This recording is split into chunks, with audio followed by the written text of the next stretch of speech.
Salut tout le monde, ça y est, c'est le moment de vous faire découvrir le Zoa Paradise, la cuve dont je vous ai parlé lorsque j'ai montré les coraux qui étaient arrivés dernièrement.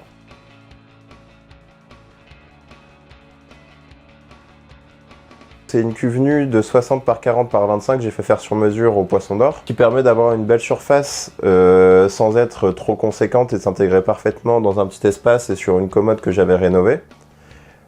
Niveau matériel, j'ai réutilisé le Tidal de Sikem que j'avais sur le Cubus 30 litres qui a donc été remplacé par cette cuve là. Une Ecotech Radion G5 XR15 que j'avais jamais testé et du coup c'était l'occasion de la mettre en test sur ce bac là. Et enfin une pompe de brassage Ecotech MP10 Quiet Drive. Pour le décor, j'ai utilisé principalement les roches que j'avais dans le Cubus, qui étaient des roches Arca, et j'ai rajouté 2-3 morceaux de roches vivantes que j'ai récupérées, que j'ai acheté sèches en Allemagne lors de mes vacances, et ce qui permet de faire un décor assez sympa. Le but c'était d'optimiser la surface colonisable par les zoanthus tout en gardant un décor assez aéré. Pour le vivant, j'ai mis un Kumanceta rainfordi qui vient de chez Recifatum, qui est un individu d'élevage. Donc il est un peu craintif, mais c'est un peu le comportement de ce poisson là. Quand on se pose devant le bac, par contre, il se met à voyager partout, à filtrer le sable, à se nourrir d'animalcules, de biofilms qui se développent sur le sable ou un peu sur les roches. C'est un petit poisson attachant qui nage paisiblement.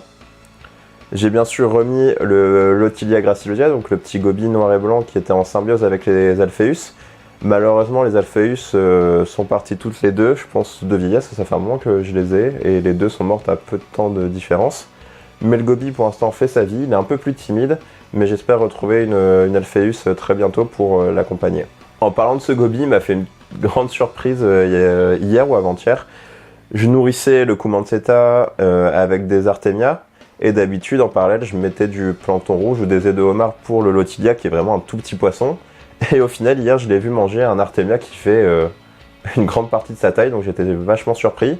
Il n'a pas recraché, donc il a vraiment mangé, donc c'est cool. Je vais moins m'embêter avec des nourritures lorsque c'est plus difficile d'en trouver pour du plancton rouge ou des œufs de homard. Je sais que les Artemia restent une valeur sûre pour le nourrir. Enfin, pour les invertébrés, 4 Thor amboyensis qui viennent de chez invertébrés.eu. Donc si vous n'avez pas suivi sur Facebook, c'est un nouveau site de vente par correspondance d'invertébrés d'eau douce et d'eau de mer. Et c'est tout simplement la partie VPC d'Alexis qui a la boutique physique eau douce à Toulouse. Donc j'ai craqué sur cet or là, j'ai pris un peu de détritivore et de coraux. Ça s'est super bien passé, donc c'est top et je suis super content. En plus les tors c'est 2 mâles, 2 femelles. Donc on les distingue par la barre juste avant la partie de la queue où elle est complète chez les mâles et incomplète chez les femelles. Et les femelles deviennent plus grandes que le mâle. Donc c'est des petites crevettes qui font 2 cm, 2 cm et demi grand maximum, qui vivent en symbiose avec des anémones ou sur d'autres coraux, et qui se nourrissent principalement de mucus ou qui viennent grignoter par-ci par-là ce qui se développe sur le décor. Elles n'hésiteront pas non plus à attraper au vol des morceaux de paillettes, d'artémia ou de n'importe quel congelé que vous mettrez, ça complémente leur régime alimentaire. Et enfin, d'où le nom de la vidéo, Zoa Paradise, parce que là j'ai mis une vingtaine de souches de zoanthus.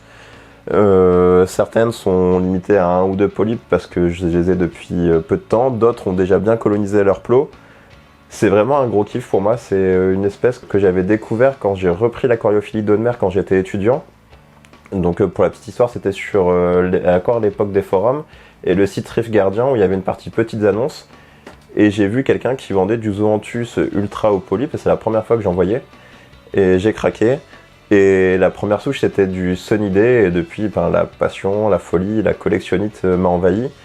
Et j'adore toujours autant. Là j'avais calmé un peu le jeu avec les déménagements qui suivaient, multiplier les aquariums, avoir des projets différents. Et là au final avec Sébastien lors des différents déplacements, on craquait. Et puis je me suis dit on va faire une cuve pour ça. Pour ça ou presque parce que du coup il y a encore l'anémone.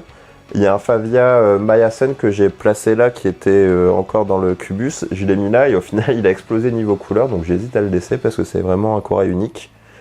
J'ai mis un morceau de Briarium qui était aussi dans le Cubus sur une roche qui est décollée du reste du décor donc il n'y a pas de risque qu'ils envahissent. Et 2 petits coraux cuir, je sais pas si je vais les retirer, peut-être quand j'aurai envie de rajouter des nouvelles souches. Donc là, la cuve est comme ça pour le moment. Je vais prévoir un petit bandeau pour cacher le polystyrène. J'ai pas trouvé de polystyrène plus fin, donc là je pense que je vais mettre un petit bandeau pour cacher ça. Peut-être mettre un fond effet frost pour éviter de voir les câbles derrière. J'ai essayé de limiter le passage des câbles, mais on en a toujours un peu. Et puis je vais voir la réaction des Zoanthus avec cette rampe-là et ajuster l'intensité et les différents canaux sur le long terme en fonction de la coloration et de l'ouverture des polypes. Voilà, je vous laisse kiffer un peu ce bac et je vous dis à très bientôt. Salut!